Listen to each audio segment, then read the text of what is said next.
Welcome back, and thank you for tuning into Cheating Tales Lab.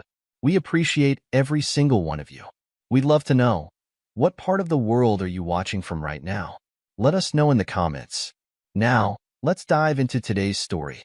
The blue glow of the computer screen cast harsh shadows across Alexander Lee's angular features as he reviewed the quarterly reports. Outside his home office window, rain pelted against the glass, creating a rhythmic backdrop to his late-night work session. The mansion felt empty, despite Gloria being home, or at least, claiming to be. His mouse hovered over the next spreadsheet when a notification slid onto his screen. Thomas Reed, his PI, had finally sent his weekly report. Alexander's jaw tightened, but his hand remained steady as he opened the message. The photos appeared one by one. Gloria's silver Mercedes pulling into the Constellation Hotel's parking garage. Timestamp, 7:45 p.m., Wednesday. Another photo showed her emerging from the elevator 40 minutes later, her black cocktail dress replaced by a red one she claimed was at the dry cleaners. The final image made his fingers curl into a fist. Russell Maxwell, his business partner, following her out 5 minutes later, adjusting his tie. A soft knock interrupted his thoughts. Mr. Lee, Maria, their housekeeper, stood in the doorway. Mrs. Lee called. She says her dinner with Ms. or is running late. She won't be home until 11. Alexander checked his watch. 9:45 p.m. The same time Gloria always called on Wednesdays. Thank you, Maria. You can head home for the night. After Maria left, Alexander opened his safe and pulled out a leather-bound notebook. Inside, he documented everything. Gloria's changing passwords, her new gym membership at a club across town, the sudden interest in book club meetings that never seemed to have any books involved. He added tonight's alibi to the growing list. His phone buzzed, a text from Jonathan Griffith, his corporate lawyer and oldest friend. Got your message. Free for breakfast tomorrow? That diner on 7th? Alexander typed back, 7 a.m. Bring everything you have on Russell's Singapore project.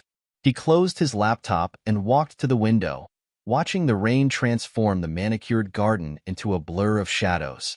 8 years of partnership with Russell, building Lee and Maxwell Enterprises from a startup to a corporation worth billions. 8 years of trust, demolished by a hotel room keycard and a red dress. The front door opened downstairs, followed by the click of heels on marble. Gloria's laugh echoed through the house, that practiced, theatrical laugh she perfected at charity galas. Alexander remained still, listening to her movements. Purse on the console table, heels kicked off, the rustle of her coat. Alex? Her voice carried up the stairs. You still working, darling? He turned, composing his features into a mask of mild interest. Just finishing up. How was dinner with Kate? Gloria appeared in the doorway, her blonde hair slightly damp from the rain. The red dress was nowhere to be seen. Oh, you know Kate. 3 glasses of wine and suddenly she's spilling all her dating drama. She walked over and kissed his cheek. Her expensive perfume mixed with a familiar cologne he'd noticed on Russell during their last board meeting. You work too hard, honey. Come to bed. In a bit.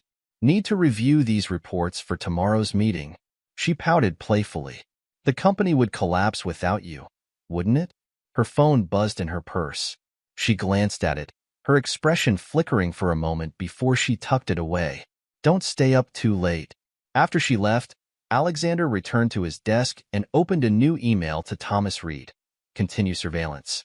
Focus on the financial angle. I want to know every restaurant bill, every hotel charge, every gift purchased. And get me everything you can on Russell's personal accounts. He sent the email and leaned back in his chair, remembering the day he'd introduced Russell to Gloria at the company's 5th anniversary party. Russell had been charming, charismatic, everything Alexander knew his wife appreciated. Now he wondered if that night had been the beginning, if every laugh and touch had been laying groundwork for betrayal. The rain intensified outside, drowning out the sound of Gloria's shower running upstairs. Alexander pulled up the company's organizational chart on his screen, studying the names and connections. Russell might have Gloria, but Alexander had spent years building something far more valuable. A network of loyal employees, board members who trusted his judgment, and enough documentation of Russell's recent questionable decisions to bury him professionally. He opened his phone and scrolled through his recent calls until he found Marcy King's number. The CFO had been raising concerns about Russell's financial decisions for months. Tomorrow's breakfast with Jonathan would be the first move, but Marcy would be essential for what came next. A text notification lit up his screen. Russell, drinks tomorrow? Need to discuss the Singapore expansion. Alexander's lips curved into a cold smile as he typed back. Can't tomorrow. Breakfast meeting with Jonathan. Rain check? He shut down his computer and gathered his papers, listening to Gloria's movements in their bedroom above. Let her think she was clever, that her excuses and stolen moments were going unnoticed. Alexander had learned long ago that revenge, like success, required patience, precision, and above all, the ability to see 10 moves ahead while your opponent was still playing checkers. Tomorrow, he would begin positioning his pieces. But tonight, he would go upstairs and play the role of the devoted, unsuspecting husband one last time. After all, the best victories were the ones your opponents never saw coming until it was too late. The corner cafe on 7th Street was nearly empty at 6:55 a.m. when Alexander claimed his usual booth in the back. Janet, the elderly waitress who'd been serving him breakfast for 15 years, brought his black coffee without being asked. The usual, Mr. Lee? Thanks, Janet. Make it 2, Jonathan's joining me. She nodded, glancing at the stack of folders he'd placed on the table. Looks like serious business today. Always is. He offered a rare smile that made the corners of his eyes crinkle. Jonathan Griffith arrived 5 minutes later, his suit slightly rumpled from what Alexander suspected was another late night at the office. The lawyer's briefcase bulged with documents as he slid into the booth. You look like hell, Alexander commented, pushing a coffee cup toward his friend. Spent all night going through Russell's Singapore files. Jonathan took a long drink of coffee. It's worse than we thought, Alex. The whole project is built on speculation and creative accounting. Janet returned with their plates, egg white omelets with wheat toast, a concession to their wives' ongoing health kick. Alexander waited until she was out of earshot before speaking. Show me everything. Jonathan pulled out a series of reports, spreading them across the table between bites of toast. He's been inflating projected returns, using outdated market analysis to justify the investment. But here's where it gets interesting. Look at the subsidiary company handling the local contracts. Alexander studied the document, his fork paused halfway to his mouth. Maxwell Pacific Holdings? When did he set this up? 3 months ago. Right around the time your wife started having her weekly dinner dates with Kate Orr. Jonathan's tone was carefully neutral. The company's registered in Singapore, but the beneficial ownership structure is buried under layers of shell corporations. He's been funneling development fees through it, marking up costs by 30%. The board doesn't know? Not yet. But Randall Ramsey's been asking questions. You know how thorough he is with the audit committee reports. Alexander nodded slowly, remembering Randall's support when he'd first proposed the merger that created Lee and Maxwell Enterprises. What about Stephanie? Does Russell's wife suspect anything? She's been too focused on her foundation's annual gala. Jonathan hesitated. There's something else. My new girlfriend, Kate. Kate Orr. Alexander's eyebrows rose slightly. Gloria's friend? Started seeing her a few weeks ago. She mentioned something interesting over dinner last night. Apparently, Gloria's been asking about divorce lawyers.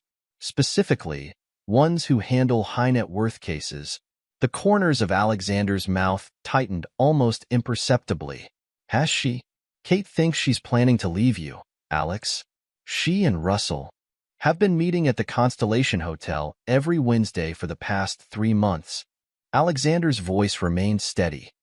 I know. Jonathan stared at him. How long have you? Long enough. Alexander pulled out his phone and showed Jonathan the PI's photos. I needed to be certain before making any moves. Now I am. What's your play? First, we need Marcy King's cooperation. As CFO, her concerns about the Singapore project will carry weight with the board. Alexander took a sip of coffee. Then we start quietly approaching other board members. Randall's questions about the audit were perfect timing. And Gloria? Let her think she's winning. Alexander's eyes hardened. She wants to leave? Fine. But it'll be on my terms, not hers. Janet appeared with the coffee pot. Refill, gentlemen? Please. Alexander waited until she left again. How quickly can you freeze Russell's access to the corporate accounts? With enough evidence of mismanagement? 24 hours. But we'd need Marcy's sign-off. Alexander checked his watch. She'll be in her office by now. Tell her I'd like to meet for lunch. That new place near the office she's been wanting to try. He gathered the documents, his movements precise and controlled. One more thing. I need you to start divorce proceedings quietly. But don't file anything yet. Alex. Jonathan leaned forward. Are you sure about this? Once we start, there's no going back. Alexander placed several bills on the table, enough to cover their breakfast and leave Janet a generous tip. Russell brought this on himself. He could have had any woman in the city, but he chose my wife. Now he'll lose everything. His company, his reputation, his marriage. And Gloria? A cold smile played at the corners of his mouth. She'll learn that betrayal has consequences. He stood, straightening his tie. Send me the Singapore documents. I have a board meeting at 10, and I think it's time we started asking some very public questions about our expansion strategy. Jonathan watched his friend walk out of the cafe, remembering the quiet, ambitious young man he'd met in law school. That Alexander Lee had been driven but cautious. This one moved with the calculated precision of a predator who'd spotted his prey. The lawyer pulled out his phone and dialed Marcy King's number. Whatever was coming, Russell Maxwell and Gloria Edwards had no idea they'd already lost the game before it began. Marcy King's office occupied the corner of the 42nd floor, its floor-to-ceiling windows offering a panoramic view of the city skyline. When Alexander arrived at 1 p.m., she was already laying out documents on her conference table. I ordered lunch in, she said without looking up. Figured we'd need privacy for this conversation. Alexander studied the CFO. Her sharp features, the reading glasses perched on her nose, the methodical way she arranged the financial statements. Marcy had been with the company for 6 years, brought in specifically for her reputation as a financial watchdog. She'd never trusted Russell's charm. How bad is it? He asked, taking a seat. Marcy removed her glasses, rubbing the bridge of her nose. Remember when I flagged those irregularities in the Q2 reports? It goes deeper. She pushed several spreadsheets toward him. Russell's been manipulating project costs, creating ghost vendors, inflating consulting fees. The Singapore expansion is just the tip of the iceberg. A knock interrupted them, their lunch arriving on a cart. They waited until the delivery person left before continuing. Show me everything, Alexander said, unwrapping his sandwich. For the next hour, Marcy walked him through a web of financial misconduct. Shell companies, backdated contracts, suspicious wire transfers. With each revelation, Alexander's expression grew colder. The thing is, Marcy said, pulling up another document on her laptop, he's getting sloppy. Look at these expense reports, dinner for 2 at Lou Cirque, charge to business development. A suite at the Constellation Hotel, billed as client meetings. Every Wednesday? Alexander's voice was dangerously quiet. Marcy glanced at him sharply. Yes. Alex, is there something I should know? Before he could answer, his phone buzzed. A text from Gloria. Working late tonight. Don't wait up. Red heart. He showed Marcy the message, then pulled up the PI's photos. Her eyes widened as she flipped through them. That son of a bitch, she whispered. Alex, I'm so sorry. Don't be. You've just given me exactly what I needed. He leaned forward. The board meeting next month. I need you to present a full audit of the Singapore project. Every inconsistency, every questionable decision. They'll crucify him. That's the idea.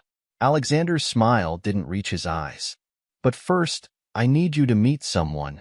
Right on cue, there was another knock. Jonathan entered, carrying his briefcase.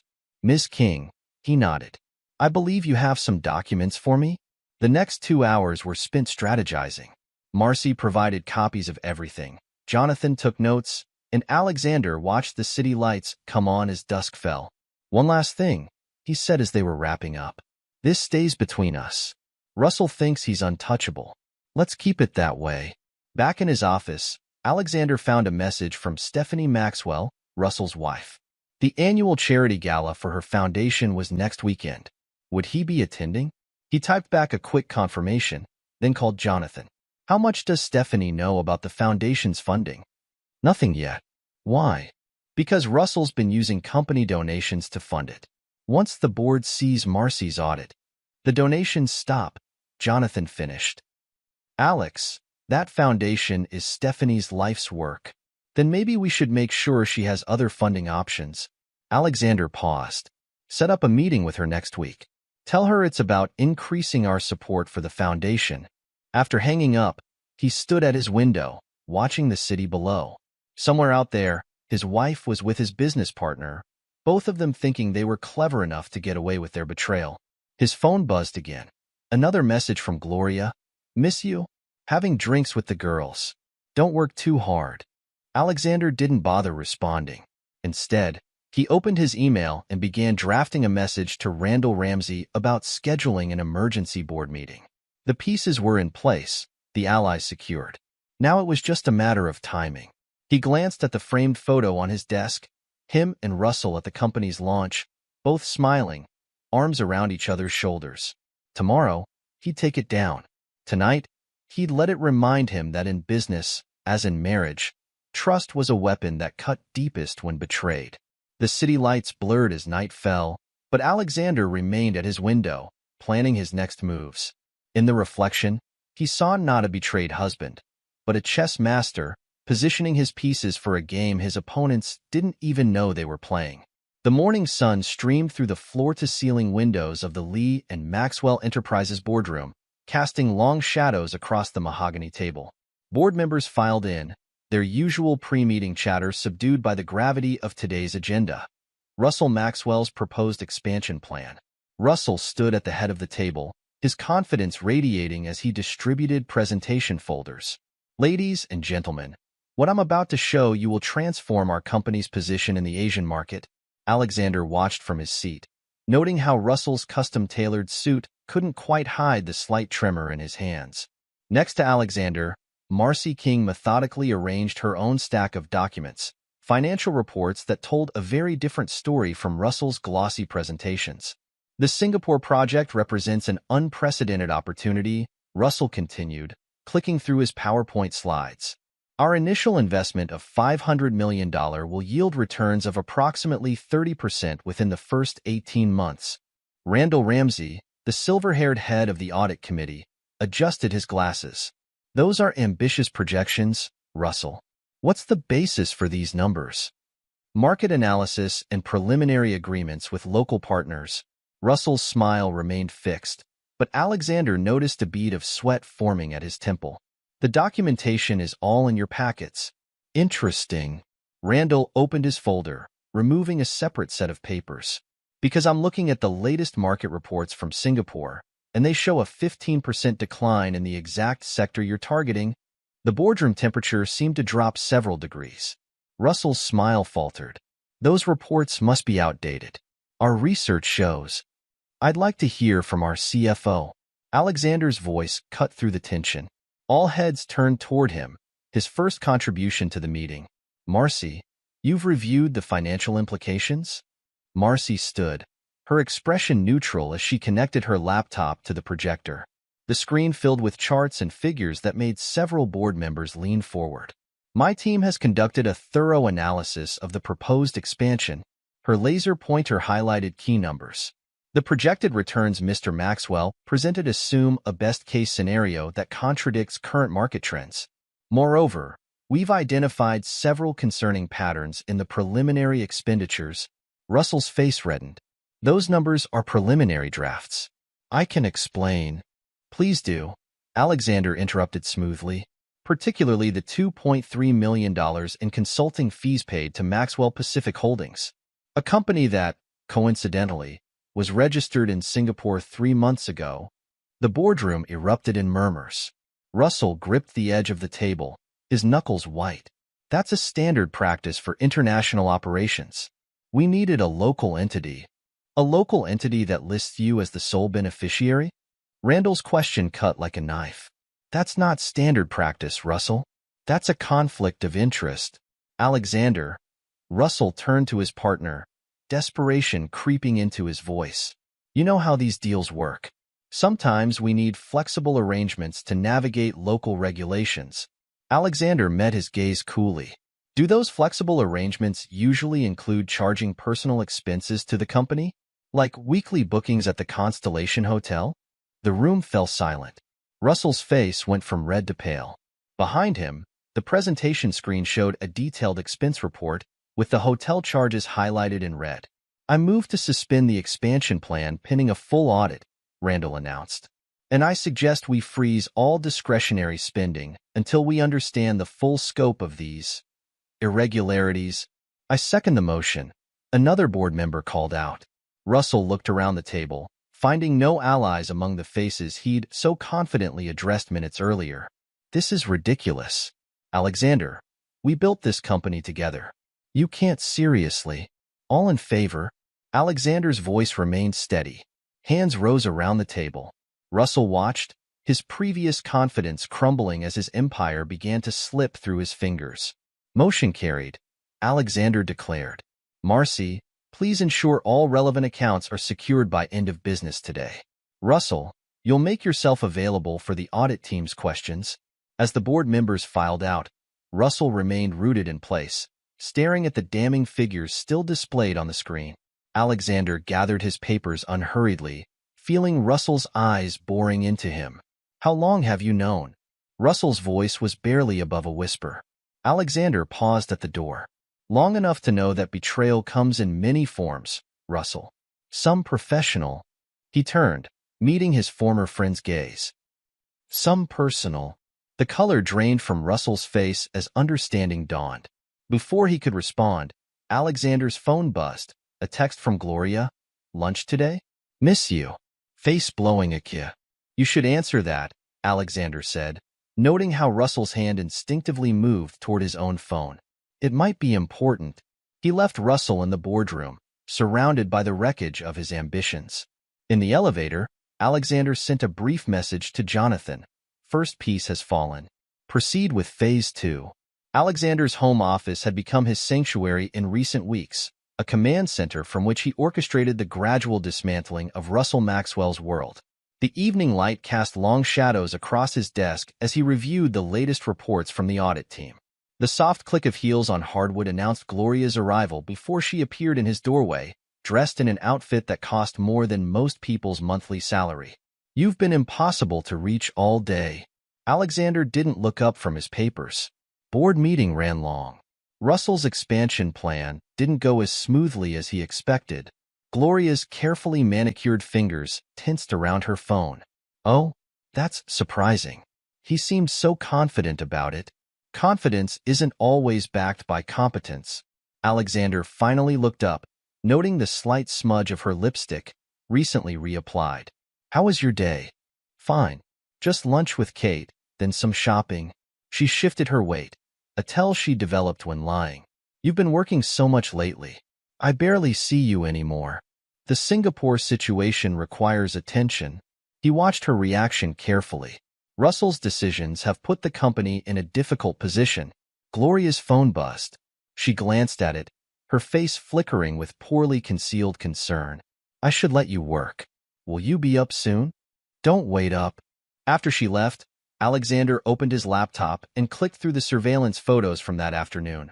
Gloria and Russell at their usual table at Le Bernardin, his hand covering hers, their heads close together as they whispered urgently. The photos had arrived with a note from his PI. Maxwell looked agitated.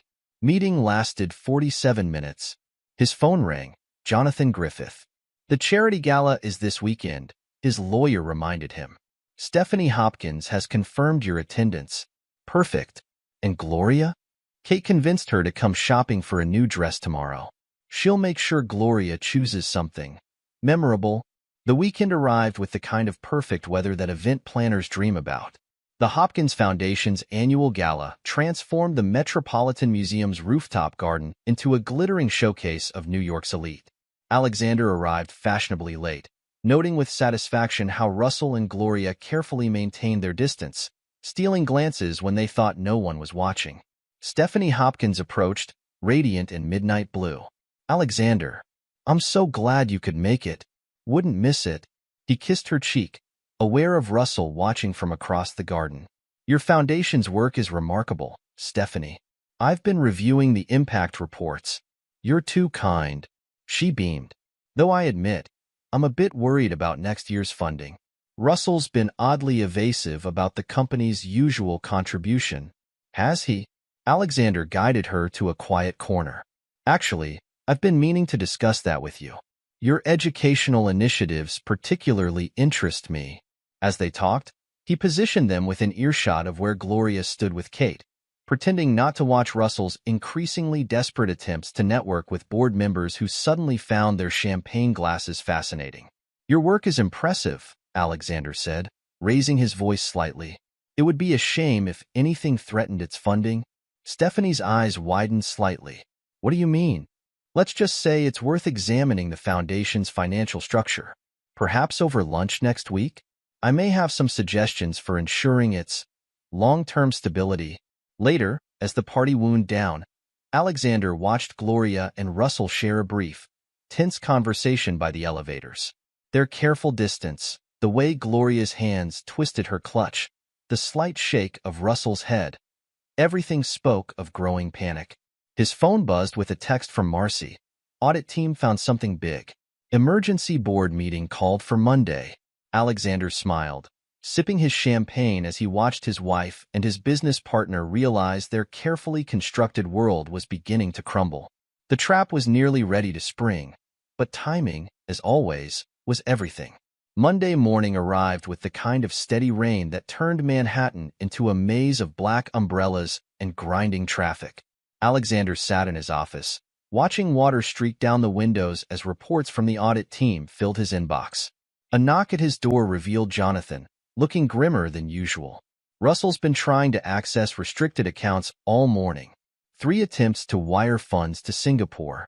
Desperate men make desperate choices. Alexander turned from the window. What's his financial position? Bad and getting worse. He's leveraged everything on this expansion. With the board freezing the project, Jonathan shook his head. He's starting to crack. As if on cue, Russell burst into the office, his usual polish replaced by barely contained panic. This has gone far enough, Alexander. Call off the audit. Sit down, Russell. Alexander's tone made it clear it wasn't a request. Jonathan, give us a minute. After Jonathan left, Russell paced like a caged animal. You're destroying everything we built. Over what? Some corporate disagreement. Is that what we're calling it? Alexander's voice remained deadly calm. This afternoon, the board will receive a complete report on your financial misconduct. Unauthorized accounts, embezzled funds, fake consultancy fees. He paused. Personal expenses charged to the company, including quite a few hotel rooms. Russell froze. Alex, don't. Alexander held up a hand. Did you really think I wouldn't find out? That I wouldn't notice my wife and my business partner stealing not just my money, but my time? My trust? It's not what you think. It's exactly what I think. Alexander opened a folder on his desk. You've been sloppy, Russell. The affair made you careless. Now you'll lose everything. Your position, your reputation, your marriage. You can't prove anything. I already have. Alexander slid the folder across his desk. The board meeting is at 2. I suggest you use the time until then to consider your resignation. It might save what's left of your reputation. Russell snatched up the folder, his hands shaking as he flipped through the evidence of his downfall. Without another word, he stormed out. The rest of the morning passed in a blur of meetings and phone calls. By lunch, word had spread through the office that something big was happening. Alexander worked through his sandwich, reviewing his presentation for the board one final time. His phone lit up with a text from Gloria. We need to talk. Coming to your office. Minutes later, she appeared in his doorway, her usual confidence replaced by nervous energy. What have you done to Russell?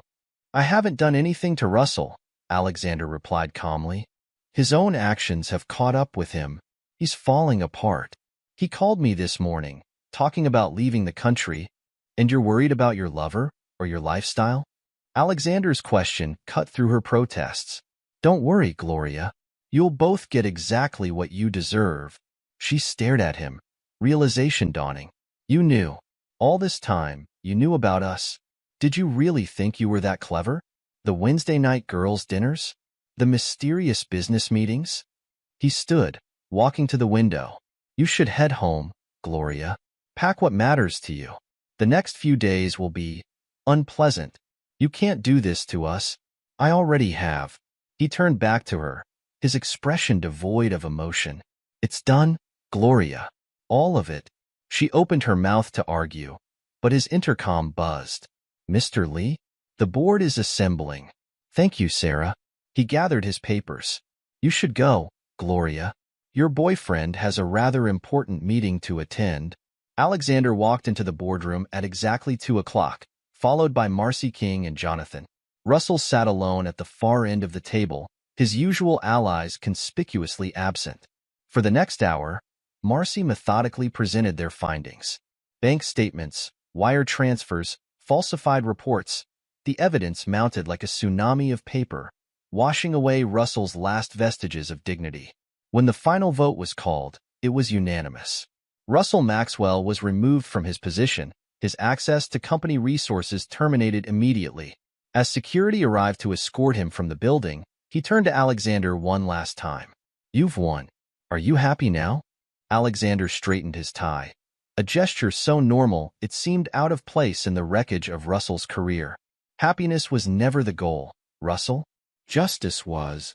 Later that evening, Alexander sat in his home office, waiting. The house creaked with familiar sounds, Gloria's heels on the stairs, her nervous energy palpable even through the closed door. His phone buzzed one final time. A message from Jonathan. It's done. All accounts frozen. Divorce papers ready.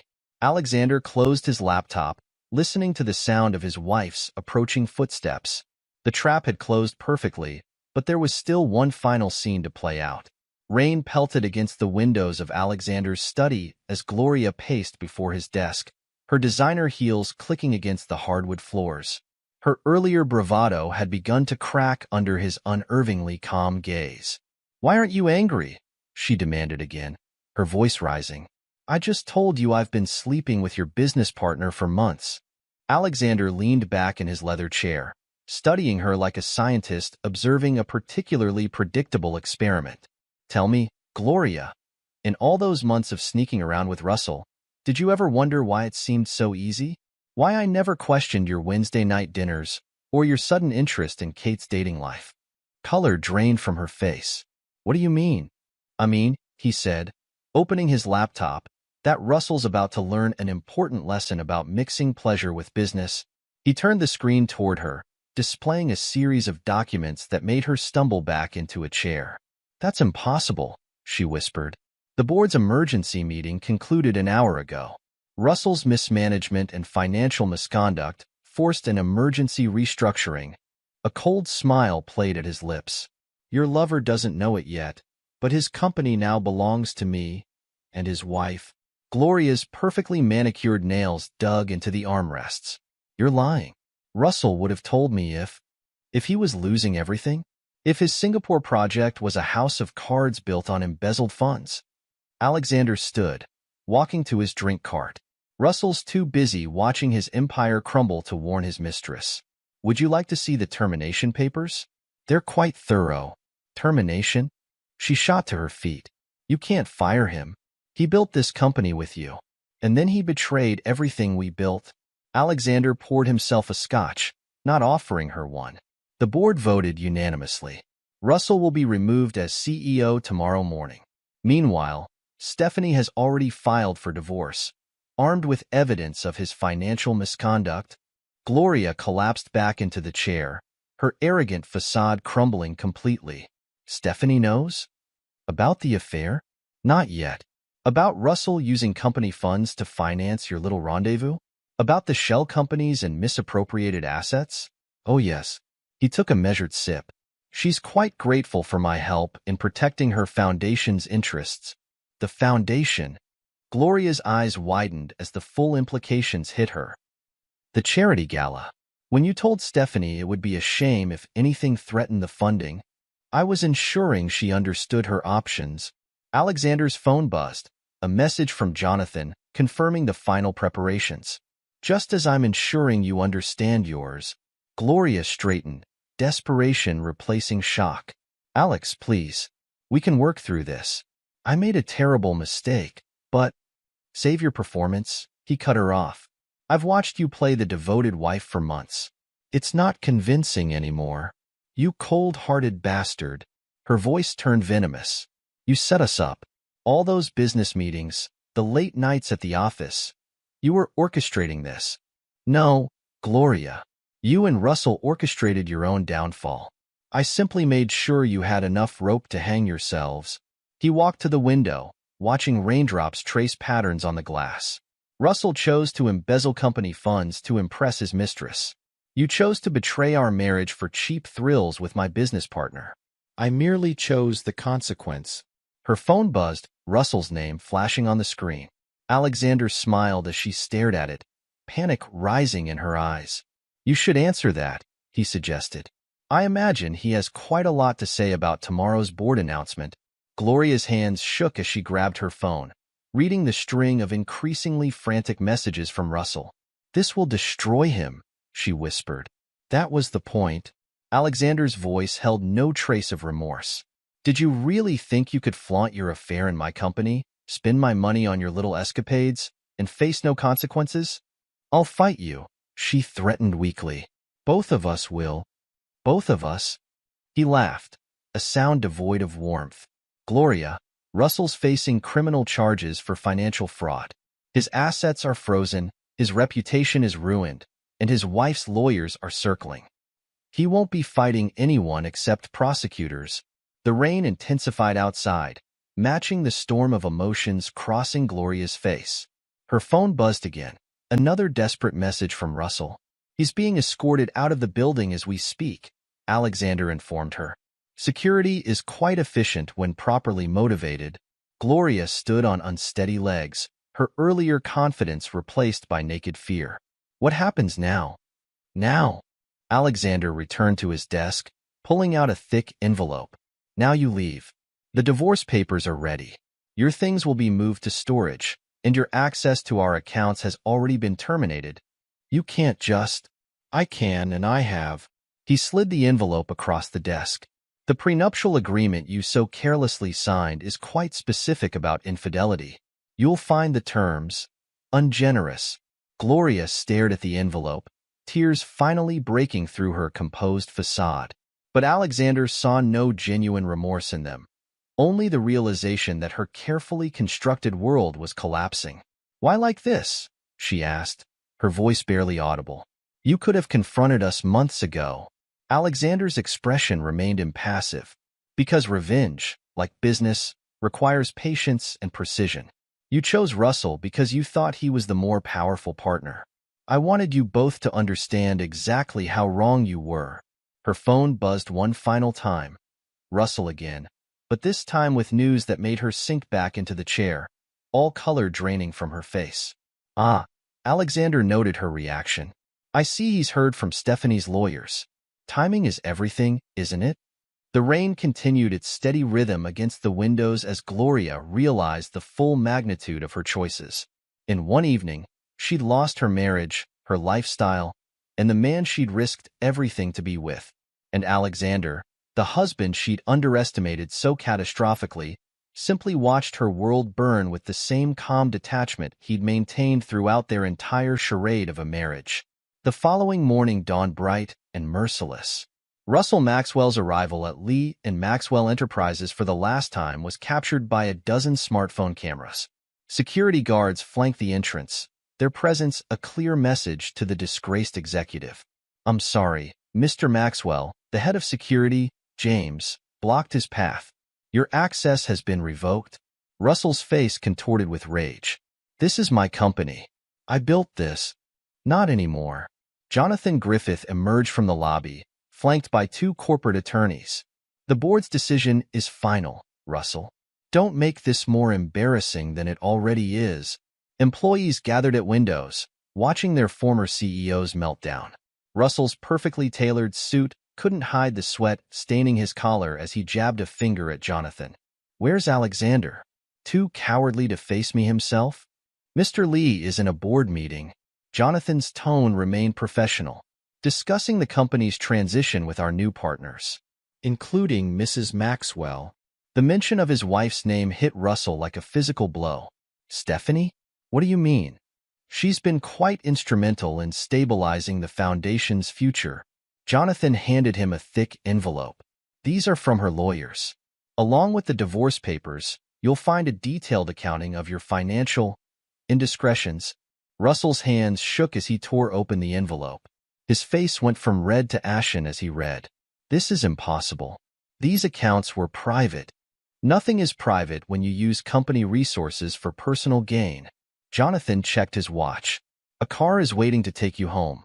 I suggest you use today to pack your office. Under supervision, of course. Inside the building, Marcy King watched from her office as Russell was escorted to collect his belongings. Her phone buzzed with a text from Alexander. Status? He's here. Starting to understand what he's lost. Good. Keep me updated. Down in the lobby, Gloria's attempt at damage control was meeting similar resistance. She'd arrived in last night's clothes, mascara smeared from tears, demanding to see Alexander. I'm sorry, Mrs. Lee. The receptionist's voice carried no sympathy. You've been removed from the authorized visitor list. Removed? Gloria's voice rose, drawing attention from passing employees. I'm his wife. Not for much longer. A familiar voice cut in. Kate stood by the security desk, her previous warmth replaced by cold satisfaction. Gloria, don't embarrass yourself further. Gloria spun to face her former friend. Kate, what are you doing here? Watching karma in action, Kate adjusted her visitor's badge, now marked with Legal Department. Those Wednesday night covers you needed? I passed every detail to Jonathan. My boyfriend found them quite interesting. The color drained from Gloria's face as the full scope of her isolation became clear. Even her closest confidant had been part of Alexander's web. You were spying on me? All those times I confided in you. All those times you bragged about fooling your husband? Kate's smile was razor-sharp. About how Alexander was too focused on work to notice. Guess he noticed more than you thought. Security approached as Gloria's voice rose to a shriek. Above, Russell watched from the conference room where he was packing his things, unable to help or even acknowledge her without making his situation worse. Meanwhile, in the main boardroom, Alexander sat with Stephanie Hopkins Maxwell, reviewing the foundation's new funding structure. The board has approved a 5-year commitment, he explained, sliding documents across the table. Your educational initiatives will be fully funded, independent of any changes in company leadership. Stephanie's hands were steady as she signed. I should have seen what Russell was doing. He fooled a lot of people. Alexander's tone held no judgment. The question is, what do you want to do now? Protect what I've built. Her voice hardened. Russell can lose everything else, but he won't take my foundation down with him. Their meeting was interrupted by commotion from the lobby. Through the glass walls, they could see Gloria being escorted out, her dignity in shreds as she screamed accusations at anyone who would listen. Hell hath no fury, Stephanie observed dryly. Like a gold digger scorned, Alexander finished, turning back to their papers. Now, about the new board structure. The day unfolded like a carefully orchestrated symphony of destruction. Russell's personal items were boxed and shipped to his soon-to-be former home. His executive parking space was reassigned. His name was removed from the company letterhead. By evening, social media buzzed with news of the power shift at Lee and Maxwell Enterprises. Business reporters speculated about the future of the Singapore project. Society columnists whispered about the twin divorces rocking Manhattan's elite. In his office, Alexander watched night fall over the city. His phone hadn't stopped buzzing with messages, board members pledging support, employees expressing loyalty, reporters seeking comments. One message stood out from Gloria. I hope you're happy. You've destroyed everything. He typed back a single response. No, Gloria. You did that yourself. 2 months passed like a cleansing storm. The newly renamed Lee International's lobby showcased a fresh logo, all traces of the Maxwell name erased from the building's gleaming surfaces. Employees whispered about the changes, not with fear, but with a mix of awe and respect for the precision with which Alexander had executed his takeover. In his expanded corner office, Alexander reviewed the latest quarterly reports. The numbers told a story of recovery and growth.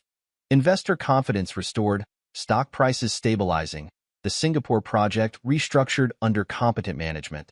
A knock at his door revealed Marcy King, carrying a bottle of champagne and 2 glasses. "Thought you might want to celebrate." The SEC just closed their investigation into Russell's activities. Criminal charges? Alexander accepted a glass. Multiple counts of financial fraud. Marcy settled into the chair across from him. His lawyers are scrambling for a plea deal. The evidence was comprehensive. Alexander's lips curved in a slight smile. Jonathan is thorough. Speaking of thorough, Marcy set down her glass. Gloria's divorce was finalized this morning. Kate said she's moved in with her sister in Connecticut. Running away was always her specialty. Alexander turned to the wall of windows, watching his empire's reflection shimmer against the cityscape. "Have you seen today's society pages?" Marcy pulled up the article on her tablet. Double divorce drama. Manhattan power couples fall from grace. The photo showed Russell leaving court, aged years and months, dodging reporters while clutching a briefcase of legal papers. "Stephanie's foundation is thriving," she noted. "The new board appointment suits her. She earned it." Alexander's voice held genuine respect. Unlike some, she understood the value of building something real. His phone buzzed, an email from Jonathan. Russell's remaining assets had been seized. The man who'd helped build Lee and Maxwell Enterprises was now facing possible jail time. His reputation in tatters, his social standing destroyed. "You planned this perfectly," Marcy remarked, echoing the whispers that had circulated through corporate circles. Alexander turned back from the window. "Not planned," he corrected. "I just made sure I was prepared for anything. In business and in life, that's all we can do." A comfortable silence fell as they watched the city lights emerge against the darkening sky. Below, workers streamed out of the building, heading home to lives untouched by the drama that had unfolded in their corporate heights. "Do you regret any of it?"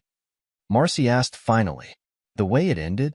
Alexander considered the question, remembering Gloria's tear-streaked face as she'd packed her things, Russell's desperate attempts to salvage his reputation, the swift and merciless execution of a plan months in the making. "They made their choices," he said finally. "I simply ensured those choices had consequences." His computer chimed with a new message, the latest quarterly projections showing Lee International's strongest performance to date. Success, it seemed, was the sweetest revenge of all. "What now?" Marcy asked, refilling their glasses. "Now?" Alexander picked up the latest acquisition proposal his team had prepared. "Now we build something stronger. Something that can't be compromised by weak men or faithless wives." The city sparkled beyond his windows, a testament to power, ambition, and the careful calculation of a man who'd turned betrayal into triumph. His phone buzzed one final time. A message from Jonathan about another successful quarter, another victory in the endless game of corporate chess. Alexander smiled, knowing that sometimes the best revenge isn't served cold, but carefully invested. In the end, he hadn't just reclaimed his company. He'd rebuilt it into something greater, proving that true power lies not in the ability to destroy, but in the strength to rebuild from the ashes of betrayal. The night spread its dark wings over Manhattan, but in his office high above the city, Alexander Lee sat surrounded by the fruits of his calculated patience. He'd lost a wife and a business partner, but gained something far more valuable, the knowledge that in the game of love and business, the winner isn't the one who strikes first, but the one who strikes last. And as he reviewed the company's latest reports, watching the evidence of his success scroll across his screen, he knew that his revenge hadn't just been about punishment. It had been about transformation. Lee International would rise stronger, its foundation no longer compromised by the weak links of betrayal and deceit.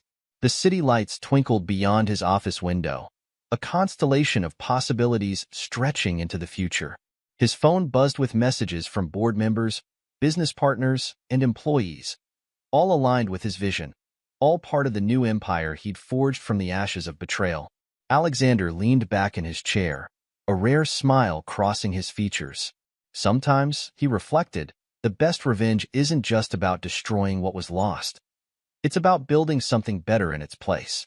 And as the night deepened over his reformed kingdom, he knew that this was just the beginning of a new chapter, one written entirely on his own terms. Epilogue. 5 years later. The Manhattan skyline had changed in 5 years, new towers reaching toward the clouds, but none stood quite as prominently as the gleaming headquarters of Lee International. The company's transformation from a partnership built on betrayal to a global powerhouse under Alexander Lee's sole leadership had become a Harvard Business School case study in corporate resilience. Inside his expanded office suite on the top floor, Alexander reviewed the latest acquisition reports. The company's market value had tripled since Russell Maxwell's dramatic fall, each success a testament to the truth Alexander had known all along. Some betrayals, handled properly, could become opportunities. A knock at his door revealed Jonathan Griffith, now Lee International's chief legal officer, and his wife Kate. Their marriage 2 years ago had been a smaller celebration of another victory, the union of two people who'd helped orchestrate one of Manhattan's most notorious downfalls. "Thought you'd want to see this," Jonathan said, placing a newspaper on Alexander's desk. The headline made him smile. Former executive Russell Maxwell denied early release. 3 years down, 2 to go, Kate noted, settling into one of the visitor chairs. The judge wasn't impressed by his appeal for leniency. Alexander scanned the article. Russell's fall had been spectacular and complete. After the SEC investigation revealed the full scope of his financial crimes, he'd accepted a plea deal, 5 years in a minimum security prison, complete asset forfeiture, and a lifetime ban from serving as an officer in any publicly traded company. "Any word from Gloria?" he asked, though he already knew the answer. Kate's smile held a touch of satisfaction. Still hiding in Connecticut. Her sister finally kicked her out last year. Apparently, living off family charity gets old. She's working as a real estate agent now, trying to rebuild some kind of life. Her social media is enlightening. She pulled up Gloria's LinkedIn profile on her tablet. The woman who'd once graced Manhattan's most exclusive charity galas now advertised modest suburban homes, her designer wardrobe replaced by practical business suits from department stores. The prenuptial agreement Alexander had insisted upon had left her with exactly what she'd brought to the marriage. Nothing. She tried dating another executive last year, Jonathan added, until he Googled her name. Your story's become quite the cautionary tale in certain circles. Alexander's phone buzzed, a message from Marcy King, now his CFO and trusted second-in-command. The latest quarter's numbers had exceeded projections again. She'd proven invaluable in rebuilding the company's financial structure after Russell's schemes were untangled. Speaking of success stories, he turned his laptop to show them the stock ticker. Stephanie's Educational Foundation just partnered with the Gates Foundation.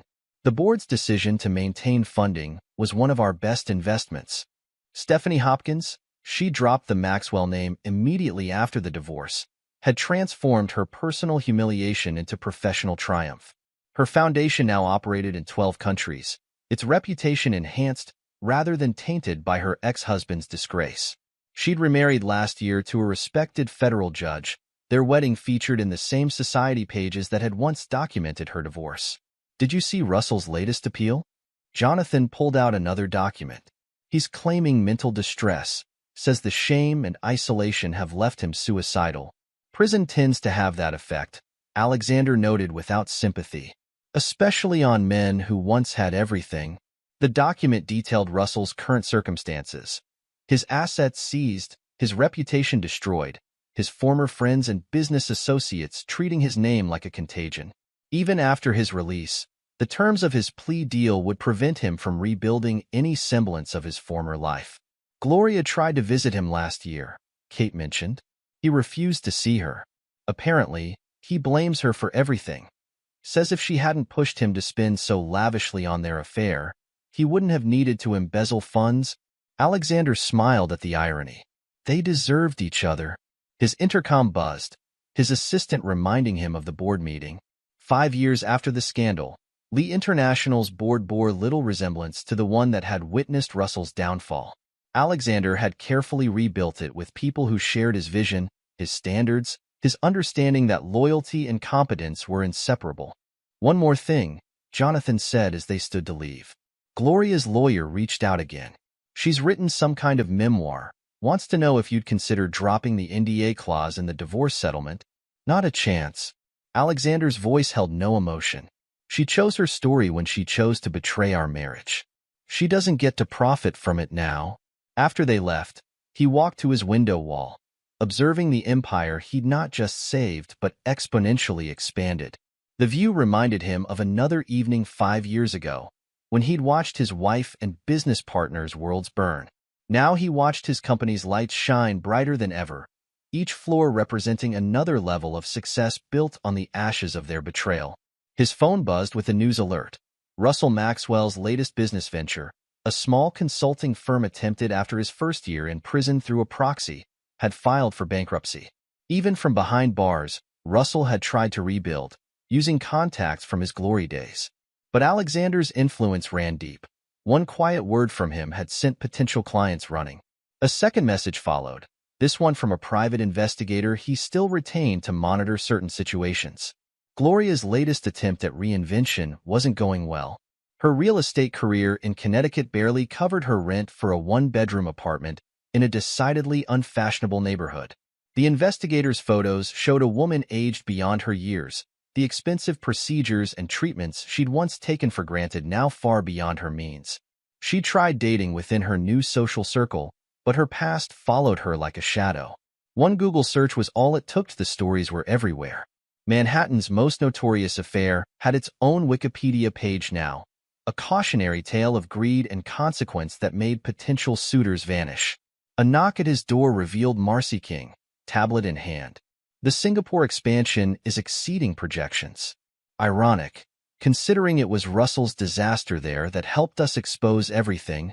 Sometimes failure is the foundation for greater success, Alexander mused, gesturing for her to sit. Their weekly strategy sessions had become a cornerstone of Lee International's growth. Unlike Russell, Marcy understood that true power came from building, not taking. "Have you heard about Stephanie's latest project?" Marcy pulled up a presentation. Her foundation's educational initiative is revolutionizing access to STEM education in developing countries. The Gates Foundation partnership is just the beginning. Alexander nodded, remembering how Stephanie had transformed during the scandal's aftermath. She'd taken the remnants of her life with Russell, the social connections, the foundation he'd used as a tax shelter, and built something genuine. Her new husband, federal judge James Cornell, had proven the perfect partner in her renaissance. "The annual charity gala is next month," Marcy continued. "Stephanie hopes you'll attend. It's at the Metropolitan Museum again. The same venue where everything started falling apart for them," Alexander noted. The symmetry wasn't lost on him. 5 years ago, Russell and Gloria could barely look at each other there, knowing their world was crumbling. His computer chimed with an email from Jonathan. More developments in Russell's case. His appeal had been officially denied.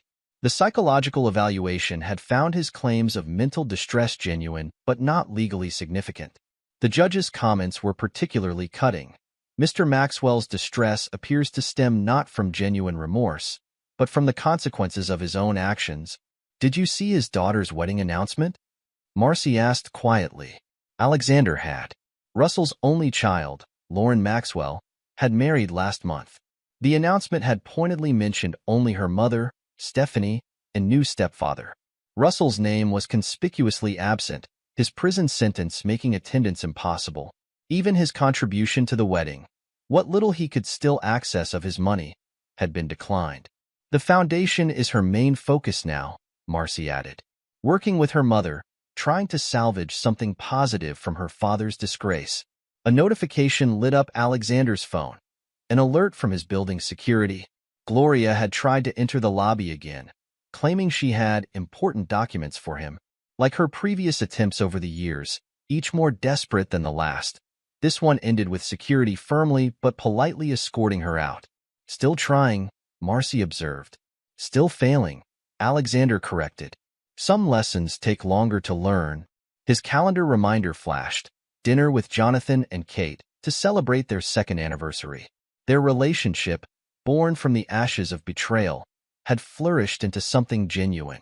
Kate's role in exposing Gloria's infidelity had earned her not just Jonathan's love, but a position of trust within Lee International's expanding legal department. The book deal rejection came through, Marcy mentioned, pulling up another email. Fourth publisher to pass on Gloria's memoir. Apparently, even with the NDA lifted, no one wants to touch a story that makes the author look this unsympathetic. Alexander smiled slightly. Karma writes better endings than any publisher. The city lights began to twinkle as dusk fell, each window in the surrounding towers a reminder of how far he'd come from that rainy night when he'd first seen the PI's photos. His empire had grown, strengthened by the very crisis that should have weakened it. The next morning brought news that made even Alexander pause. Russell Maxwell had attempted suicide in his prison cell. He'd survived, but the incident report painted a picture of a man finally broken by the weight of his choices. He left a note. Jonathan reported during their emergency breakfast meeting at the Corner Cafe, the same booth where they'd planned Russell's downfall 5 years ago. Mostly rambling, but he mentioned Gloria. Said she was the beautiful poison that destroyed everything he'd built. Alexander stirred his coffee, remembering the ambitious partner who'd helped build Lee and Maxwell Enterprises. Send flowers to Stephanie and Lauren. They may have divorced him, but they shouldn't hear about this from the media. Already done. Jonathan pushed a folder across the table. There's more. Gloria's sister finally talked to the press. Apparently, Gloria's been spiraling since losing her real estate license last month. Something about forging documents to inflate her sales numbers. Old habits, Alexander noted dryly. She never did understand that success requires more than just appearance. Their waitress, Janet, still serving after all these years, brought their usual orders. Saw your company's name in the papers again, Mr. Lee. Something about a new tech division? Alexander nodded, a rare smile crossing his features. Lee International's latest venture into artificial intelligence had captured headlines and investor attention. The stock had jumped 15 points overnight. The Singapore office sends their quarterly reports today, Jonathan mentioned after Janet left. The project Russell nearly destroyed is now our most profitable division. Sometimes I wonder if he follows the company's success from his cell. He does. Alexander pulled up an email on his phone. The prison psychiatrist reached out through proper channels. Apparently, Russell's obsessed with Lee International's stock ticker. Watches it daily in the prison library. The morning light caught the silver in Alexander's hair. Earned more from success than stress over the past 5 years. At 50, he'd become what Russell had only pretended to be. A true business titan, respected not for charm but for substance. His phone lit up with a message from Marcy. Look who's making headlines again. The attached link led to a small Connecticut newspaper. Gloria Edwards, former Manhattan socialite, had been arrested for drunk driving after causing a scene at her ex-boyfriend's engagement party. The article mentioned her past. Naturally, it always did. She tried reaching out to Russell's daughter last week, Jonathan added. Lauren blocked her number and reported her for harassment. Apparently, Gloria thought she could convince Lauren to support her book project. The real story of what happened? There's irony for you, Alexander mused. She finally wants to tell the truth, and nobody wants to hear it. Their conversation was interrupted by another message, this one from Stephanie. The Foundation's new educational center would open next month. Would Alexander do the honors at the ribbon cutting? The press would love the symmetry. The man who'd saved the Foundation from her ex-husband's misconduct helping launch its greatest achievement. Life has a way of sorting itself out, Alexander observed, typing his acceptance. Stephanie built something real. Gloria and Russell just built illusions. Later that evening, in his office high above Manhattan, Alexander reviewed a personal document he rarely opened. His original plan, drafted the night he'd first seen the PI's photos of Gloria and Russell. Every step had been there. The careful gathering of evidence, the strategic positioning of allies, the precise timing of each revelation. But the document's final page held something he'd never shown anyone. A list of possible outcomes for all involved. He'd predicted Russell's financial ruin, Gloria's social collapse, even the likelihood of attempted comebacks and reconciliations. What he hadn't predicted was how complete their destruction would be, how thoroughly their own choices would compound the consequences he'd set in motion. His intercom buzzed. His executive assistant's voice carried a note of urgency. "Mr. Lee? Mrs. Cornell is here. Stephanie says it's important." Stephanie entered his office looking every bit the sophisticated philanthropist she'd become. Marriage to Judge Cornell had erased the last traces of the uncertain woman she'd been as Russell's wife. "I thought you should hear this from me first," she began, taking a seat. "Russell's being transferred to the prison psychiatric unit. The suicide attempt, it's worse than they initially reported. The doctors say he's had a complete breakdown. Keeps talking about Wednesday nights and hotel rooms, about how he should have seen the signs."